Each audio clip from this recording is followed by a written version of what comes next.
Hello, my dear friends. How are you? I hope you are fine. Welcome to my channel Law Scholar and Legal Issues. I am Advocate Vanita. I am presenting here today with another important concept that is related to SRA. In the last previous class, we have already discussed section 5 or 6 that deals with the recovery of possession of immovable property. और वो concept हमारे लिए बहुत ज़्यादा important concept है pre point of view से भी और मेन पॉइंट ऑफ व्यू से। जो सेक्शन 5 और सेक्शन 6 का जो कन्फ्यूजन है वो काफ़ी स्टूडेंट्स को होता है। तो मैंने उस लेक्चर में लास्ट लेक्चर में जो भी लास्ट हमारे 2 लेक्चर गए हैं उनमें मैंने सेक्शन 5 और 6 से रिलेटेड जो है काफ़ी डिटेल में आपको सब कुछ समझा दिया है। अगर आप पहली बार मेरे इस चैनल पर हो और आप जो आज का वीडियो आप समझना चाहते हो अच्छे से, आज का लेक्चर अच्छे से समझना चाहते हो, तो ये आपके लिए कंपल्सरी भी हो जाता है। You must have to firstly observe my the another video that is related to recovery of possession. इससे पहले मैंने 2 या 3 वीडियो जो है वो अपलोड कर चुकी हूँ और अगर मुझे माइंड में रहा, क्योंकि मुझे इतना ज़्यादा टाइम मेरा जो है बिजी शेड्यूल रहता है तो मुझे टाइम नहीं मिल पाता, तो मुझे जल्दी से रहता है कि मैं वीडियो अपलोड कर दूँ। हो सका तो मैं जो लास्ट जो मेरे लेक्चर हैं 2 या 3 जो भी थे स्पेसिफिक रिलीफ एक्ट के रिकवरी ऑफ पोजेशन के regarding, recovery of possession of immovable property के रिगार्डिंग, वो भी मैं जो है लिंक आपको डिस्क्रिप्शन में शेयर कर दूंगी। आई होप आप इस लेक्चर को सुनने से पहले वो वीडियो सुनेंगे, क्योंकि वो वीडियो जो है आज वाले लेक्चर का मूल आधार है। उसको सुने बगैर आज का लेक्चर जो है आपके अच्छे से समझ में नहीं आएगा। अगर आप अच्छे से आज के जो इस लेक्चर के ऊपर अपनी पकड़ करना चाहते हैं, अपनी पकड़ को मजबूत करना चाहते हैं, तो आपको पहले उन लेक्चर्स को सुनना पड़ेगा, समझना पड़ेगा, और उसके जो शॉर्ट नोट्स मैंने उसमें पीपीटी की फॉर्म में जो दिया है उसको अगर आप चाहो तो आप लिख भी सकते हो और रिवीजन के थ्रू जो आप अच्छे से तैयारी कर सकते हो। यूजीसी की जो गाइडलाइंस अब आई है कि यूजीसी के जो एग्जाम है वो 16 सितंबर के बाद कभी भी हो सकते हैं, उससे रिलेटेड भी मैंने आज एक वीडियो अपलोड किया है। और वो वीडियो आज मैं इसलिए कह रही हूँ क्योंकि आज मॉर्निंग में मैंने वो वीडियो अपलोड किया था और अभी जो है तकरीबन रात के जो है 10 बज चुके हैं और आज मैं ये जो वीडियो है मेरा रिकॉर्ड कर रही हूँ, क्योंकि अर्ली मॉर्निंग मुझे जो ये वीडियो आप तक पहुँचाना है, आपकी प्रिपरेशन में आपको हेल्प करना है। तो वो वीडियो भी आप एक देख लीजिए कि यूजीसी की प्रिपरेशन हम 21 दिनों में कैसे करें, क्योंकि मोस्टली स्टूडेंट जो होता है वो ये सोचता है कि अब हमारे पास बहुत कम टाइम रह गया है, इतने कम टाइम में हम तैयारी नहीं कर पाएंगे, तो हमें ये होना चाहिए कि हमें ड्रॉप आउट कर देना चाहिए। लेकिन मेरा ये मानना है कि जो स्टूडेंट जिनके पास टाइम बहुत कम रह गया है वो भी अगर एक स्ट्रेटजी के तहत, अगर एक नीति के तहत अगर ये जो प्रिपरेशन करेंगे तो वो 21 दिन में अपना एग्जाम क्लियर कर सकते हैं। उससे रिलेटेड मैंने वीडियो बनाकर अपलोड किया है। मैं यही आशा करती हूँ कि आपने वो वीडियो देखा होगा। अगर नहीं देखा तो एक बार आप उस वीडियो को भी देख लीजिए, क्योंकि इस वीडियो में मैंने सिर्फ आपको ज़्यादा कुछ नहीं बताया कि आप तैयारी कैसे करें, लेकिन मैंने आपको वो चीज़ बताई है कि किस तरीके से हम वो डीपली तैयारी न करने के बावजूद भी आप अच्छे मार्क्स गेन कर सकते हैं। तो आई होप आप वो वीडियो देखेंगे, मैं डिस्क्रिप्शन में हो सका तो उसका लिंक भी शेयर कर दूंगी। चलो आज का लेक्चर स्टार्ट करते हैं। आज का जो हमारा लेक्चर है वो लेक्चर है part 2 chapter 1 recovering possession of movable property. जो लास्ट हमारी क्लासेस थी उसमें इमूवेबल प्रॉपर्टी के रिगार्डिंग हमने जो है कंप्लीटली डिस्कशन कर लिया। मुझे नहीं लगता उससे रिलेटेड कोई भी पॉइंट या कोई भी एस्पेक्ट छूटा होगा। हाँ, जो डिक्री से रिलेटेड की उस मामले में अगर डिक्री हो जाती है तो हम क्या करेंगे, तो वो डिक्री का जो कंसेप्ट है वो उसमें ज़रूर रह गया है। वो कंसेप्ट हम जो है सीपीसी के जब लेक्चर डिक्री के करेंगे उस टाइम मैं उसको डिटेल में आपको वहाँ समझाऊँगी। अभी हमारे लिए सारे के जो कंटेक्स्ट में जो है डिक्री इतना इम्पोर्टेंट नहीं होता, इसलिए मैंने उसको अवॉइड कर दिया। और जो मूवेबल प्रॉपर्टी होती है उसके रिगार्डिंग जो डिग्री का प्रोविज़न है वो प्रोविज़न दिया गया है ऑर्डर 20 रूल 1 में। ये मैं आपको ओरली ही बता रही हूँ, क्योंकि रिटर्न में या मुझे जब लगेगा कि मुझे इसको नोट्स की फॉर्म में बताना चाहिए उस टाइम मैं आपको डिटेल में वहाँ बताऊंगी। लेकिन एक मोटा आप आइडिया आप ये लगा सकते हो कि जो ऑर्डर 20 है वो डिक्री से डिक्री से रिलेट करता है और उसका जो रूल 10 है वो प्रोवाइड करता है कि जो डिक्री है अंडर सेक्शन 7 ऑफ एसआरए, तो उसके बारे में जो डिक्री होगी वो ऑर्डर 20 रूल 10 के अंडर फॉल कर जाएगी। जो प्रॉपर्टी है उस टाइम वो जो है must be specific movable property होनी चाहिए, और वो प्रॉपर्टी जो है प्रॉपर्टी की जो असर्टेनमेंट है, असर्टेनमेंट का मतलब है कि जो प्रॉपर्टी की जो कीमत है उसके बेस पर उसको डिसाइड किया जाएगा। और जो सेक्शन 7 के तहत जो डिक्री पास की जाएगी उस डिक्री में अगर किसी का रॉन्गफुल डिटेंशन है और उसको जो प्रीवियस पोजीशन की बेस पर वो दिलवाया गया है तो उसमें ये बताना ज़रूरी नहीं हो जाता कि प्रीवियस पोजीशन जो है किसके पास था। हालांकि जो सेक्शन 7 और 8 है उसमें डिफरेंसेस भी हैं, क्योंकि दोनों में जो कोज ऑफ एक्शंस हैं वो अलग अलग तरह से ड्राइव किए जाते हैं। ड्राइव का मतलब है कि दोनों मामलों में कोज ऑफ एक्शन जो है अलग होता है, एक टाइटल के बेस पे है और एक जो है पोजेशन के बेस पे होता है। तो चलो आगे हम आज डिस्कस करते हैं। अभी आप एक चार्ट देख लीजिए, चार्ट फॉर्म में आप इसे समझिए। चार्ट फॉर्म में मैं इसलिए आपको बता रही हूँ क्योंकि जब आप चार्ट फॉर्म में कुछ समझते हैं उस टाइम वो आपके माइंड में लंबे समय तक एक छाप छोड़ जाता है। और इस मामले में मैं चार्ट फॉर्म में आपको समझा रही हूँ कि जो रिकवरी सूट होता है, रिकवरी सूट का मतलब है जब आपको कुछ रिकवर करवाना होता है कोर्ट से, कोर्ट के ऑर्डर के थ्रू, डिक्री के थ्रू, जब आप कुछ रिकवर करवाना चाहते हो तो उस सूट को आप रिकवरी सूट बोलते हो। इसके बाद जो सेक्शन 7 है उसकी जो इम्पोर्टेंट इंग्रेडिएंट्स आता है, जो इम्पोर्टेंट इंग्रेडिएंट्स है सेक्शन 7 का, वो जो है मूवेबल प्रॉपर्टी है। यानी कि सेक्शन 7 में ये इम्पोर्टेंट हो जाता है कि जो प्रॉपर्टी है वो मस्ट बी मूवेबल प्रॉपर्टी होनी चाहिए। अगर प्रॉपर्टी मूवेबल नहीं है तो सेक्शन 7 के तहत जो है आप किसी प्रकार का सूट फाइल नहीं कर सकते। ये जो चार्ट है वो आपको बता रहा है कि थर्ड जो इंग्रेडिएंट्स है यहाँ पर वो है एंटाइटल्ड। एंटाइटल्ड का हेयर मीन्स मैं पहले भी आपको लास्ट लेक्चर में, जो लास्ट मेरे 3 लेक्चर थे उनमें मैं आपको अच्छे तरह से डिस्कस करवा चुकी हूँ कि जब एंटाइटलमेंट की जब बात आएगी तो एंटाइटलमेंट का हेयर मीन्स यहाँ पर अर्थ हो जाता है कि वो पोजेसरी टाइटल भी हो सकता है और वो आपकी ओनरशिप भी हो सकती है। अब एंटाइटल को यहाँ मैंने चार्ट में 2 भागों में डिवाइड किया है। First is general property and second is specific property. Special property you can say it specific property. जो जनरल प्रॉपर्टी होती है उसमें आपके एब्सोल्यूट राइट होते हैं। एब्सोल्यूट राइट का मतलब है कि आपके पास ओनरशिप का राइट होता है, आप उसके मालिक होते हैं। बट इन स्पेशल प्रॉपर्टी के अंदर जो है आपके टेम्परेरी राइट्स होते हैं, जैसे बेलमेंट हो गया कि आपने प्रॉपर्टी को बेलमेंट कर दिया, और प्लेज हो गया, प्लेज में आपने गिरवी रख दिया। लीव हो गया, लीव का मतलब है किसी दूसरे को आपने सौंप दिया। अनपेड सेलर, मान लिया कि आपने कुछ बेचा, बेचने के बाद जो है आपने सामान बेच दिया लेकिन दूसरी पार्टी ने आपको जो है उसकी पेमेंट नहीं की, तो यहाँ पर आप अनपेड सेलर हो गए, वो जो है स्पेशल प्रॉपर्टी में फॉल कर जाएगा। उसके बाद बात आती है पोजेसरी राइट्स। पोजेसरी राइट्स का मतलब आपके पास उसका पोजेशन है। तो जब एंटाइटलमेंट की बात आएगी तो उसमें दोनों एंटाइटलमेंट होगा, first is ownership and second is possessory right. जब ओनरशिप की बात है तो वो आपके एब्सोल्यूट राइट होते हैं, और जब पोजेसरी राइट्स होते हैं वो आपके टेम्परेरी राइट्स होते हैं, इनकी कुछ टाइम के लिए आपको वो राइट्स मिले होते हैं। अब हमने पढ़ ही लिया कि जैसे ओनरशिप है या पोजेसरी राइट है, उसका जो डिफरेंस है वो हमें पता चल ही गया।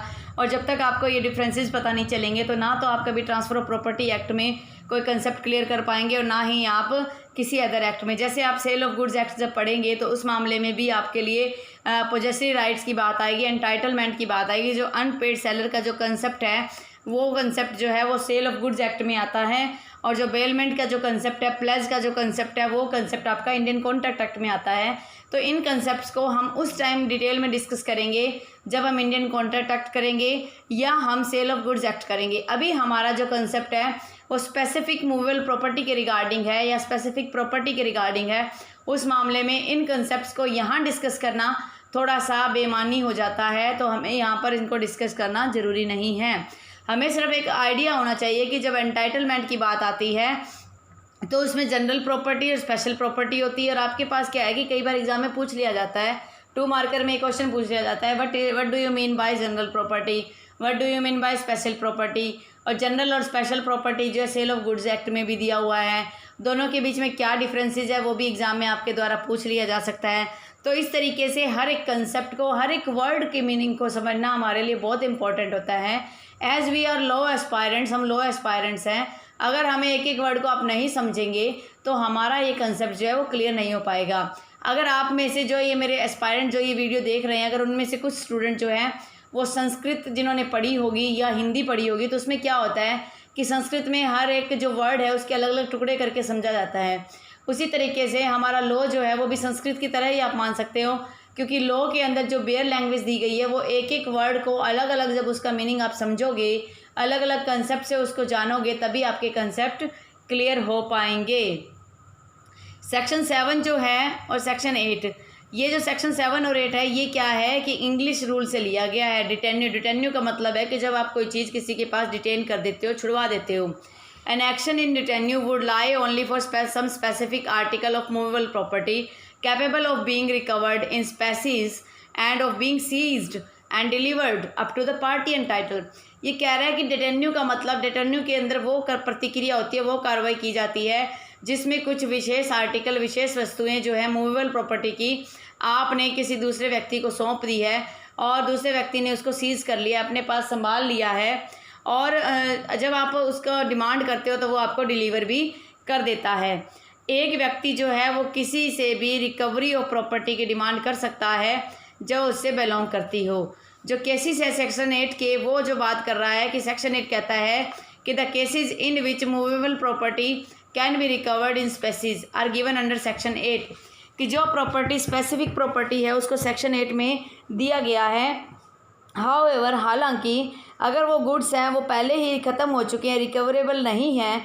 मान लो आपने किसी के पास 20 किलो सब्जी रखवा दी और आपने बोला कि आप 1 दिन के बाद उसे ले जाओगे। 1 दिन तक तो हो सकता है कि अगर सर्दी का टाइम है तो वो सब्जियां जो है फ्रेश रहेंगी। 1 दिन के बाद वो सब्जियां जो हैं वो सड़ने लग जाएंगी, गलने लग जाएंगी और धीरे धीरे जो है वो ख़त्म हो जाएंगी, डिग्रेडेबल हो जाती हैं। वो सब्जियां पेरिशेबल नेचर की हैं। पेरिशेबल का मतलब है कि जो जल्दी ख़त्म हो जाती हैं। उन सब्जियों को अगर आप ज़्यादा दिन तक, मान लो आप 1 दिन का कह के गए और आप वहाँ 5 दिन तक नहीं आते, तो वो व्यक्ति क्या करेगा, या तो उन सब्जियों का यूज़ कर लेगा या उन सब्जियों को बेच देगा। उस मामले में जब जो प्रॉपर्टी आपने छोड़ी वो प्रॉपर्टी सीज होगी, वो प्रॉपर्टी ख़त्म होगी, तो आपके पास सिर्फ एक ही रेमेडी बच जाती है, आपके पास सिर्फ एक ही अधिकार बच जाता है कि आप जो है कंपनसेशन की डिमांड करें। कंपनसेशन का मतलब आप हर्जाना डिमांड कर सकते हो। अब उस सेंस में आप अगर ये कह दो जी मुझे तो मेरी ही सब्जियां चाहिए थी, मुझे तो मेरी वही सब्जियां चाहिए थी जो मैं छोड़ के गया हूँ। अगर सामने वाला व्यक्ति आपकी उन सब्जियों के एवज़ में फ्रेश जो वेजिटेबल्स है वो मार्केट से लेकर आपको दे देता है, तो आप अगर ये आप क्लेम करना चाहते हो कि नहीं, मैंने जो छोड़ा था उनके पास सब्जियां जो छोड़ी थी मुझे वही सब्जियां चाहिए, तो आपको वो तो किसी भी कंडीशन में नहीं मिलेंगी। लेकिन आप उसके बदले जो है कंपनसेशन डिमांड कर सकते हो। कंपनसेशन का मतलब है कि आप हर्जाना डिमांड कर सकते हो। उस हर्जाने को लेने से आपको कोई नहीं रोक सकता। That remedy is also provided in civil procedure code as well as Indian contract act as well as sale of goods act as well as specific relief act. तो आप इन 4 एक्ट ऐसे हैं वहाँ पर जो है अपना कंपनसेशन डिमांड कर सकते हो। अगर आपके साथ कोई ऐसी एक्ट हुआ है जो टोर्टियस लाइबिलिटी भी फॉल करता है, टोर्ट में फॉल करता है, तो उस मामले में आप सिर्फ जो है कंपनसेशन डिमांड कर सकते हो। अब बात आती है सेक्शन 7 के बेयर एक्ट पे recovery of specific movable property. अब बात आती है कि जो स्पेसिफिक प्रॉपर्टी आपने छोड़ी, मान लिया आपने किसी व्यक्ति के पास अपना फर्नीचर छोड़ दिया और कुछ टाइम बाद आप कहते हो मुझे मेरा फर्नीचर चाहिए, आप वो प्रॉपर्टी रिकवर करना चाहते हो, तो वो जो रिकवरी है आप सिविल प्रोसीजर कोड के तहत कर सकते हो।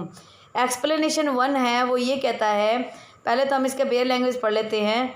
ए person entitle to the possession of specific movable property may recover it in the manner provided by the code of civil procedure, कि आप स्पेसिफिक जो प्रॉपर्टी है उसके लिए एंटाइटलमेंट आपकी है, आप उसे रिकवर कर सकते हो उसी मैनर में जो मैनर आपको कोड ऑफ सिविल प्रोसीजर में बताया गया है। ये जो बेयर लैंग्वेज मैंने आपको बताई है, ये बेयर लैंग्वेज सेक्शन 5 की बेयर लैंग्वेज से सिमिलर है, कोई ज़्यादा इसमें डिफरेंस नहीं है। सिर्फ इतना डिफरेंस आया है कि उसमें जो है एक इमूवेबल प्रॉपर्टी का वर्णन किया गया है और इसमें जो है एक मूवेबल प्रॉपर्टी का वर्णन किया गया है। एक्सप्लेनेशन 1 ये कहता है कि एक ट्रस्टी है may sue under the section for the possession of movable property. एक ट्रस्टी है, उसके पास कोई प्रॉपर्टी आपने छुड़वा दी और property to the beneficial interest आपने भले के लिए छुड़वाई, और वो व्यक्ति जो है उस प्रॉपर्टी का एंटाइटल है। Entitled here means possessory rights as well as ownership. तो उस मामले में एक ट्रस्टी के पास आपने प्रॉपर्टी छुड़वाई है और उसके पास उसका एंटाइटलमेंट है, तो वो व्यक्ति भी सूट फाइल कर सकता है। एक्सप्लेनेशन 2 ये कहता है कि एक स्पेशल और टेम्परेरी राइट, आपका कोई विशेष राइट है, आपका ये टेम्परेरी राइट है, इनकी कुछ समय के लिए कोई राइट है, उस राइट में मूवेबल प्रॉपर्टी के regarding is sufficient to support a suit under, उसमें आपका अगर टेम्परेरी राइट भी हो जाता है तब भी आप कोर्ट में केस फाइल कर सकते हो, सूट फाइल कर सकते हो। कहने का मतलब है जो चार्ट मैंने समझाया था, इस चार्ट में साफ तौर पे मैंने एक्सप्लेन किया था general property as well as special property. और जब जनरल प्रॉपर्टी की बात आएगी तो वो एब्सोल्यूट राइट है, परमानेंट उसके राइट आपके पास है। परमानेंट का मतलब है कि एक बाप के पास कार थी और अगर उस फादर की डेथ हो जाती है तो उसके बच्चे के पास जो है वो एब्सोल्यूट राइट आ जाएंगे, अगर उस फादर ने किसी प्रकार की वसीयत में उसको बच्चे को निकाल ना दिया हो तो। वो एक एक्सेप्शनल केस है। इसी तरीके से एक बच्चा है, अगर उसके कुछ हो जाता है तो उसका जो लीगल जो हेयर होगा, यानी कि उसके फादर होंगे, तो उसको जो एब्सोल्यूट राइट मिल जाएगा। और जब बात आती है टेम्परेरी राइट्स का, मतलब है कि मान लीजिए मैंने अपनी गाड़ी साथ वाले पड़ोसी के पास छोड़ दी और ये बोला कि मैं 4 दिन के लिए बाहर जा रहा हूँ, आप मेरी गाड़ी की संभाल कीजिए, और 4 दिन तक उस साथ वाले पड़ोसी ने, नेबर ने आपकी गाड़ी की संभाल की। 5वें दिन आप उसके पास गाड़ी क्लेम करने के लिए गए कि आपके पास मेरी गाड़ी है और आप मुझे अपनी गाड़ी दे दीजिए। अब अगला जो व्यक्ति था उसके मन में लालच आ गया, वो कहता है मैं तो कोई गाड़ी देता नहीं, मेरे पास तो आपकी कोई गाड़ी नहीं है। उस मामले में आप जो है अपनी गाड़ी ही प्राप्त करना चाहते हो तो आप स्पेसिफिक रिलीफ एक्ट के सेक्शन 7 के तहत कोर्ट में सूट फाइल कर सकते हो। लेकिन अगर आप ये सोचते हो कि आप उस गाड़ी से तंग आ चुके थे और आप ये सोचते हो कि मुझे उस गाड़ी से छुटकारा चाहिए, तो आप सिविल प्रोसीजर कोड के तहत एक कंपनसेशन का डिमांड कर सकते हो, और उस कंपनसेशन की डिमांड के अंदर जो है आपको वो स्पेसिफिक प्रॉपर्टी नहीं मिलेगी, लेकिन जितने रुपए की आपकी गाड़ी थी उतने रुपए जो है आपको कोर्ट के थ्रू मिल सकते हैं, मिल जाएंगे। वो डिपेंड करता है क्या सर्कमस्टेंसेस थे, दोनों पार्टियों के एविडेंसेस होंगे, उनके बेस पे जो फाइनल जजमेंट आएगा उसी के आधार पर आप उसमें क्लेम कर सकते हो, आपको वो राइट मिलेंगे, कंपनसेशन मिलेगा, जो 6% इंटरेस्ट के साथ सीपीसी प्रोवाइड करता है। तो ये जो जनरल और स्पेशल प्रॉपर्टी की बात करी, एब्सोल्यूट राइट, टेम्परेरी राइट की बात करी, और ऑनरशिप और बेलमेंट की बात करी, पोजेसिव राइट की बात करी, ये सब बहुत इंपॉर्टेंट हो जाता है जब हम किसी भी प्रॉपर्टी को रिकवर करवाते हैं। और ये जनरल प्रॉपर्टी की बात है, एब्सोल्यूट राइट है। स्पेशल प्रॉपर्टी भी आप उसमें, ये प्रॉपर्टी सिर्फ मूवेबल के रिगार्डिंग नहीं है, ये इमूवेबल के रिगार्डिंग भी है। आप जो है जब इमूवेबल प्रॉपर्टी की बात आती है तो आप जो है मॉर्टगेज कर सकते हैं, आप लीज कर सकते हैं, तो वो जो है इमूवेबल प्रॉपर्टी के अंदर आपकी स्पेसिफिक प्रॉपर्टी बन जाएगी। तो इस तरीके से हम ये कह सकते हैं कि जो सेक्शन 7 और 8 है वो मूवेबल प्रॉपर्टी को डील करता है और उसी में वो काफ़ी इम्पोर्टेंट हो जाता है। Section 7 provides for recovery of movable property in species. Section 7 जो है मूवेबल प्रॉपर्टी के रिगार्डिंग जो स्पेसिफिक डिमांड हमारी है वो कोर्ट के थ्रू जो है हमें दिलवाती है। और जो थिंग्स हैं जो मूवेबल प्रॉपर्टी की, हम स्पेसिफिक प्रॉपर्टी की हम जो डिमांड करना चाह रहे हैं, वो स्पेसिफिक प्रॉपर्टी जो है सबसे पहले तो सर्टन होनी चाहिए। एक हमें पता होनी चाहिए कि मान लीजिए हमने 5 आइटम खरीदी और 5 आइटम में से कोई 3 आइटम किसी के पास रखवा दी या किसी के पास छोड़ दी और बाद में हमें यही नहीं पता कि कौन सी हमारी प्रॉपर्टी है, तो आप कोर्ट में क्लेम नहीं कर सकते। जब कोर्ट में आप क्लेम करोगे उसके लिए सबसे इंपॉर्टेंट है, सबसे पहले the property must be specific होनी चाहिए। सेकंड, वो स्पेसी होनी चाहिए। स्पेसी का मतलब है कि जो डिमांड कर रहे हैं वो थिंग्स में इटसेल्फ मांगनी चाहिए। जब हम कोर्ट में डिमांड करेंगे तो हम वहाँ पर स्पेसिफिकली ये मेंशन करना पड़ेगा कि हमें कौन से प्रॉपर्टी इटसेल्फ चाहिए, स्पेसिस चाहिए। अब विदाउट स्पेसिफिक प्रॉपर्टी के आप जो है क्लेम नहीं कर सकते। जो प्रॉपर्टी जो भी आपको डिमांड करनी है उसका जो नेचर है, उसकी जो प्रकृति है, वो किसी प्रकार की बदलाव में नहीं होनी चाहिए। ऐसा नहीं कि वो बार बार बदलती रहती है, तो आपके जब कोर्ट में डिमांड करोगे और कोर्ट में कुछ और ही मटेरियल निकल के आएगा तो आप जो है अपना राइट क्लेम नहीं कर पाओगे। मेन इंग्रेडिएंट, जब भी आप कोई भी टॉपिक लिखते हो, कोई भी एक पर्टिकुलर एक आप ये टाइटल के बारे में लिखते हो या कोई भी सेक्शन के बारे में, वे लैंग्वेज के बारे में लिखते हो, उसमें आप डिवाइड कर लो अलग अलग पार्ट्स में। जब आप उसे अलग अलग पार्ट्स में डिवाइड कर लोगे तो वो आपके जो है इंग्रेडिएंट्स बन जाएंगे। सबसे पहला इंग्रेडिएंट्स है कि the plaintiff must be entitled to the possession. सबसे पहली बात कि जो व्यक्ति, जो प्लेंटिफ है, जो कोर्ट में सूट फाइल कर रहा है, वो उसका एंटाइटल होना चाहिए।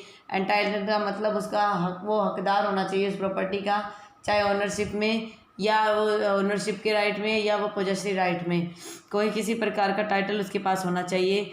A person may be entitled और as defined under explanation 2 of section 7। कह रहा है कि चाहे सेक्शन 7 के जो एक्सप्लेनेशन 2 के तहत चाहे उसके पास टेम्परेरी राइट है या स्पेशल राइट है, फिर भी वो जो है प्रॉपर्टी का टाइटल माना जाएगा। A special or temporary right to an individual may arise by either act of the owner of the goods, bailment, पान etc. पान भी वही होता है, प्रॉपर्टी को गिरवी रखना या प्रॉपर्टी को किसी के पास संभालने के लिए छोड़ देना। ये जो है स्पेशल और टेम्परेरी राइट्स होते हैं और उसमें भी जो है प्लेंटिफ जो है क्लेम कर सकता है। सॉरी, थोड़ा सा ना कोल्ड हो रहा है आज। A person may be finder of goods and finder of goods enjoy special rights to possession except against true owner. Finder of goods के पास उसके स्पेशल राइट्स ही होते हैं। हालांकि जो ट्रू ओनर होता है, जो एक्चुअल में जो ओनर होता है उस प्रॉपर्टी का, उसके अगेंस्ट उसके ट्रू जो स्पेशल राइट्स नहीं होंगे। अदरवाइज फाइंडर ऑफ गुड्स के भी स्पेशल राइट्स होते हैं। फाइंडर ऑफ गुड्स का जो प्रोविजन है इंडियन कॉन्ट्रैक्ट एक्ट में दिया गया है। Only those person can maintain A suit under section 7 who has the present position. और इस सेक्शन 7 के तहत सिर्फ वही व्यक्ति जो है कोर्ट में ये सूट फाइल कर सकते हैं जिनके पास मौजूदा समय में एक्चुअल पोजीशन था उसका। A person who does not have present position, मौजूदा समय में अगर किसी के पास पोजीशन नहीं है तो इस सेक्शन के तहत जो है वो कोर्ट में सूट फाइल नहीं कर सकता। The property in question must be specific movable property. Second चीज़ है कि जो प्रॉपर्टी इन क्वेश्चन है, जिस प्रॉपर्टी के लिए आप कोर्ट में जा रहे हो, वो प्रॉपर्टी वो है स्पेसिफिक मूवेबल प्रॉपर्टी होना चाहिए। ऐसा नहीं कि आप जो है किसी भी प्रॉपर्टी की डिमांड कर दो कि मेरा एक पेन था, वो पेन जो है मेरे दोस्त के पास है, लेकिन आपको ये नहीं पता कि स्पेसिफिकली वो पेन कौन सी कंपनी का था या वो कौन सा पेन था। तो जब तक आप ये एक्सप्लेन नहीं करोगे कि वो कौन सा पेन था तो आप जो है उस प्रॉपर्टी की डिमांड नहीं कर सकते।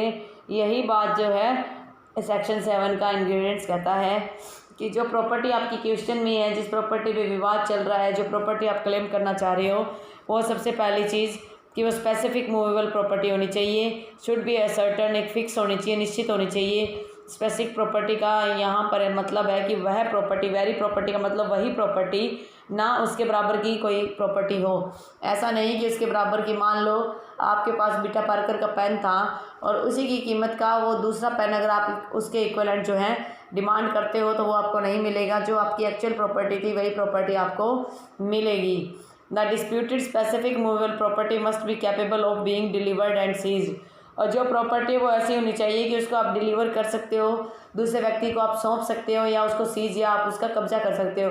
कोई ऐसी प्रॉपर्टी है, कोई गुडविल है, कोई ऐसी प्रॉपर्टी है जो जिस पर आप क्लेम करना चाहोगे तो वो आप मूवेबल प्रॉपर्टी के तहत क्लेम नहीं कर सकते अंडर सेक्शन 7 में।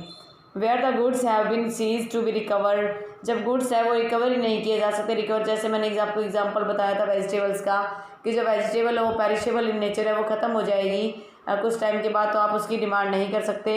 और ना ही उस प्रॉपर्टी की नॉट इन कंट्रोल डिफेंडेंट, ना ही उस प्रॉपर्टी की आप डिमांड कर सकते जो अब डिफेंडेंट के पास नहीं है। आपने सौंपी तो वो प्रॉपर्टी डिफेंडेंट के पास थी, लेकिन मौजूदा समय में वो प्रॉपर्टी डिफेंडेंट के पास नहीं है, तो आप उस प्रॉपर्टी का क्लेम नहीं कर सकते। The plaintiff is not title to decree, और इस प्रकार की प्रॉपर्टी के लिए आपको डिक्री नहीं मिलेगी रिकवरी के लिए। To succeed under this section it is sufficient if the plaintiff seeks possession has a right to present और इमीडिएट पोजेशन और बाय वे ऑफ स्पेशल और टेम्परेरी राइट्स बेली। कहते हैं कि अगर आपको इस सेक्शन के तहत कोर्ट में आप सूट फाइल करते हो तो ये आपके लिए सफिशेंट है, ये आपके लिए इतना ही काफ़ी है कि आप जो है उसके अंदर आपके टेम्परेरी राइट्स हैं, स्पेशल राइट्स हैं, किसी भी प्रकार के राइट्स क्यों ना हो। एक ट्रस्टी भी जो है पोजेशन के रिगार्डिंग मूवेबल प्रॉपर्टी के उसके बेनिफिशियल इंटरेस्ट, उसके फ़ायदे के जो इसमें इंटरेस्ट होता है उसके तहत जो है वो क्लेम कर सकता है। It is not necessary to make the beneficiaries party to suit, ये ज़रूरी नहीं है कि अगर वो क्लेम करेगा तो ये कोई ज़रूरी नहीं है कि वह खुद नेसेसरी पार्टी होगा उस सूट के लिए। वह जो है उसके बिहाफ में भी अटर्नी के थ्रू भी जो है कोर्ट में क्लेम कर सकता है। अभी इलस्ट्रेशन देख लेते हैं सेकंड इंग्रेडिएंट्स के according. A pledge some jewels to B, एक व्यक्ति कुछ जो आभूषण है, कुछ गहने हैं बी को दे देता है to secure for the loan he has taken, जो उसने लोन लिया है उसके बदले में। बी डिस्पोजेस दो ज्वेल्स, अब क्या करता है, मान लो ए ने बी को प्रॉपर्टी पैसे दिए, उन पैसे के बदले में उसने अपनी ज्वेलरी रख दी, और अब बी क्या करता है कि उस प्रॉपर्टी को डिस्पोज कर देता है, ख़त्म कर देता है, यानी कि बेच देता है to C before he is entitle to. हालांकि वो सी को बेच देता है लेकिन उसके पास अभी तक उसका एंटाइटलमेंट नहीं आया था, उसके पास सिर्फ प्लेज किया हुआ था। अगर वो व्यक्ति पैसे नहीं देता लोन के तो बी है जो एंटाइटल हो जाता। A without having paid the amount of loan choose C, अगर ए बिना लोन पे किए सी को जो है उन ज्वेल के बदले में सूट फाइल करता है तो सूट जो है डिसमिस हो जाएगा, वो मेंटेनेबल नहीं होगा, क्योंकि अभी तो जो है वो एंटाइटल ही नहीं है उसका पोजीशन लेने के लिए। जब ए जो है बी क्या वो लोन कवर करेगा, लोन उतार देगा, पेड कर देगा, उसके बाद ही तो ज्वेल्स के लिए एंटाइटल होगा। तो अब जो किसी प्रकार के उस चीज़ की एंटाइटलमेंट उसके पास नहीं है। ए बिक्विट्स लैंड टू बी, ए जो है लाइफ टाइम के लिए अपनी प्रॉपर्टी बी को दे देता है, गिफ्ट कर देता है एक तरीके से, विद रिमाइंडर टू सी, और जो बची हुई जब लाइफ टाइम उसके पास है और उसके बाद जो है अगर वो बी की डेथ हो जाती है उसके बाद प्रॉपर्टी सी में चली जाएगी। और ए डाइज, ए मर जाता है, B enters on the land, B जो है उस पर अपना पोजेशन ले लेता है, but C without B's consent of then possession title deed, पर सी या बिना बी की परमिशन के जो टाइटल डीड्स है, जो उसकी कागज़ है, रजिस्टर्ड कागज़ है, उन पर अपना कब्जा कर लेता है। बी में रिकवर फ्रॉम सी, तो यहाँ बी जो है वो सी से रिकवर कर सकता है, क्योंकि ए की जो विल थी, ए ने जो गिफ्ट दिया था उसके अकॉर्डिंग जो है बी एंटाइटल्ड है जब तक वो जीवित है। तो इस तरीके से यहाँ पर बी जो है सूट फाइल कर सकता है। ए रिसीव्स ए लेटर, ए व्यक्ति ए है वो एक लेटर को रिसीव करता है, address to him by B, B के द्वारा उसके पास भेजा गया। B gets back the letter without A's consent, B क्या करता है बिना ए की कंसेंट के वो लेटर वापस ले लेता है। ए है सच a property there entitled to, तो यहाँ जो है लेटर ए के नाम से आया था, तो ए जो है वो यहाँ पर एंटाइटल्ड है और वो जो है कोर्ट में उसको क्लेम कर सकता है, सूट फाइल कर सकता है। A deposits books and papers for safe custody, A जो क्या करता है अपनी कुछ किताबें और कुछ ज़रूरी पेपर्स बी के पास सुरक्षित रखने के पर्पज़ से रख देता है। बी क्या करता है उन्हें गुम कर देता है और सी उनको ढूंढ लेता है, सी के पास वो मिल जाते हैं, बट सी जो है वो उन कागज़ को देना नहीं चाहता बी को जब डिमांड की जाती है, जब मांग की जाती है। बी क्या कर सकता है सूट फाइल कर सकता है एक सी के अगेंस्ट, कि सी के राइट के अगेंस्ट इफ़ एनी अंडर 168 में जो फाइंडर ऑफ गुड्स है उसके हिसाब से वो जो भी उसके खर्चे उसने किए थे सी ने वो ले सकता है, जो भी रीइम्बर्समेंट है जो आप उसने खर्चा किया उसके ऊपर वो ले सकता है। उसके बाद जो है बी एंटाइटल होगा।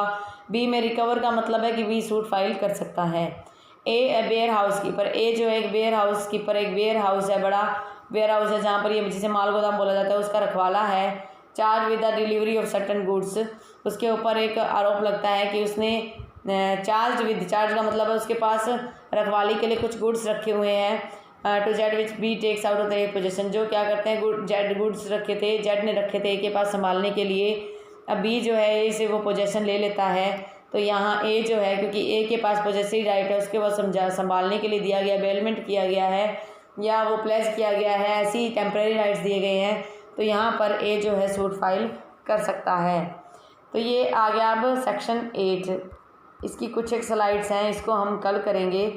वैसे तो ये आज कवर हो ही जाएगा, कर ही लेते हैं इसको आज कवर, इतना टफ भी नहीं है ये। तो अब बात आती है सेक्शन 8 की। सेक्शन 8 कहता है liability of person in possession, liability है उस पर्सन की जो पोजेशन में है, नॉट एज ऑनर, वो पर ऑनर नहीं है पर उसके पास सिर्फ कब्जा है, to deliver to person entitle to immediate possession, तो वो इमीडिएट पोजेशन के लिए एंटाइटल होगा। हमारा ये लेक्चर 25 मिनट से तो ऊपर हो चुका है, 25 से ज़्यादा हो चुका है, तो चलो हम इसको कल नेक्स्ट क्लास में ही करेंगे। ये ज़्यादा लेंथी हो जाएगा तो फिर हमारे माइंड के ऊपर से जाएगा और फिर फ़ायदा भी नहीं होगा। तो आप जो पिछला रिवाइज़ कर लीजिए और पिछला आप पूरा ही रिवाइज़ कीजिए, सेक्शन 5, 6, 7, उसके बाद जो है 8 कवर हो जाए, उसके बाद एक क्लास में जो है इन पूरी की रिवीजन के लिए भी ले लूँगी। तो इस तरीके से आप रिवीजन के थ्रू जो है अपनी आप तैयारी कर सकते हैं, बिना रिवीजन के आप कोई भी कंसेप्ट क्लियर नहीं कर सकते। आई होप आपको मेरा आज का जो लेक्चर है वो पसंद आया होगा। अगर आपको मेरा आज का लेक्चर जो है पसंद नहीं आया है तो आप जो है आज के मेरे वीडियो को डिसलाइक कर सकते हैं। अगर आपको मेरा जो लेक्चर है, वीडियो है, कंसेप्ट जो है वो अगर आपको क्लियर हुआ है तो आप मेरा चैनल जो है वो लाइक कीजिए, और अगर आप मेरे चैनल पे न्यू हैं तो आप सब्सक्राइब बटन पे क्लिक कीजिए और जो बेल आइकन है उस पर क्लिक कीजिए कि जैसे ही फर्दर कोई वीडियो अपलोड होता है तो सबसे पहले आपको उसकी नोटिफिकेशन मिल सके। मैं यही उम्मीद करती हूँ कि आपने जो लेक्चर को, आज वाले लेक्चर को अच्छे से समझा होगा। अगर फिर भी किसी प्रकार का डाउट हो तो आप मुझे कमेंट कर सकते हैं। और कोरोना का विवाद बहुत ज़्यादा बढ़ रहा है, विवाद का इश्यू बढ़ रहा है और इतने ज़्यादा मरीज बढ़ रहे हैं। हमारा देश जो है विश्व में 3रे नंबर पे है और हमारे जो करंट के जो कोरोना के जो पेशेंट्स हैं वो तकरीबन जो 31 लाख के करीब पहुंच गए हैं और ब्राज़ील जो है वो भी 2nd नंबर पे है। तो अगर हम अपना बचाव रखेंगे तो हम जो है 3rd नंबर पर ही रहेंगे, हमें 2nd नंबर पे आने की कोई ज़रूरत नहीं है। हमने चाहते कि हम अव्वल आए, क्योंकि इस मामले में अव्वल आने में हमें काफ़ी प्रॉब्लम का सामना करना पड़ सकता है।